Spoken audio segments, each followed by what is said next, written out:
Number 4 देखिए, कह रहा है उस त्रिभुज का क्षेत्रफल ज्ञात कीजिए जिसकी दो भुजाएं 18 सेंटीमीटर और 10 सेंटीमीटर तथा उसका परिमाप दिया है 42 सेंटीमीटर 42 सेंटीमीटर।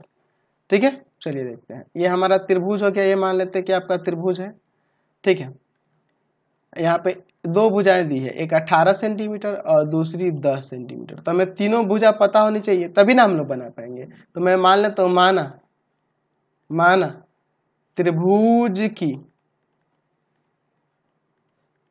तीन भुजाएं क्रमशः ए बी तथा सी है।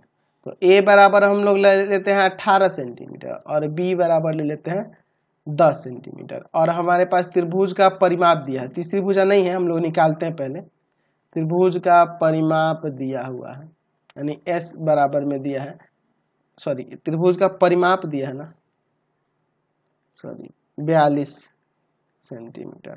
तो परिमाप दिया है 42 सेंटीमीटर, यानी कि तीनों भुजा का योग। ठीक है, चलिए तो यहाँ ए के जगह पे 18 सेंटीमीटर, बी के जगह पे 10 सेंटीमीटर, सी हमें निकालना है और बराबर में है 42 सेंटीमीटर। इन दोनों को जोड़ेंगे 28 सेंटीमीटर हो जाएगा और प्लस में सी बराबर में 42 सेंटीमीटर।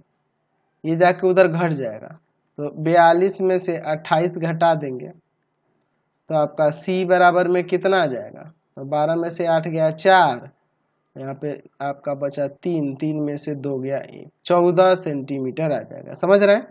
तो आपका सी बराबर में 14 सेंटीमीटर हो गया। अब पहले त्रिभुज का अर्ध परिमाप निकाल लेते हैं। त्रिभुज का अर्ध परिमाप, तो अर्ध परिमाप यानी एस की बात हो रही है ना, तो एस कैसे निकालेंगे, अर्ध परिमाप कैसे निकालेंगे, तो होता है तीनों भुजा का योग बट्टा 2, यानी कि परिमाप हमारे पास है ही, उसी का आधा कर देंगे तो भी हमारा काम हो जाएगा।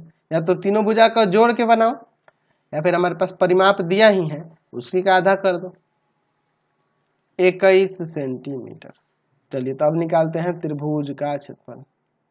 हमें तीनों भुजा पता चल गई है, एक है 18, दूसरा है 10 और तीसरा आ गया है आपका 14 सेंटीमीटर। ठीक है, तो त्रिभुज का क्षेत्रफल क्या होता है, रूट अंडर एस इंटू में एस माइनस ए इंटू में एस माइनस बी इंटू में एस माइनस सी।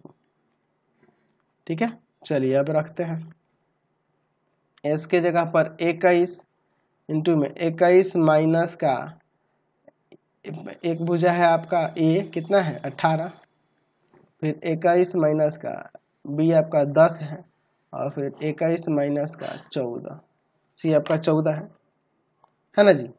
चलिए सेंटीमीटर स्क्वायर क्षेत्रफल है। रूट अंडर यहाँ पे 21 गुना में यहाँ पर 3, यहाँ पर आपका 11 हो जाएगा और यहाँ पर आ गया आपका 7 सेंटीमीटर स्क्वायर। चलिए यहाँ पे अब हम लोग पेयर बनाएंगे रूट के अंदर, जैसे 7 गुना 3 लिख देते हैं और यहाँ गुना 11 गुना 7। तो यहाँ देखो 3 का पेयर बन गया और 7 का बन गया, तो 3 गुना 7 और रूट अंडर 11 सेंटीमीटर स्क्वायर, तो 21 रूट 11 सेंटीमीटर स्क्वायर यहाँ से क्षेत्रफल हो गया। समझ गए? Question number 5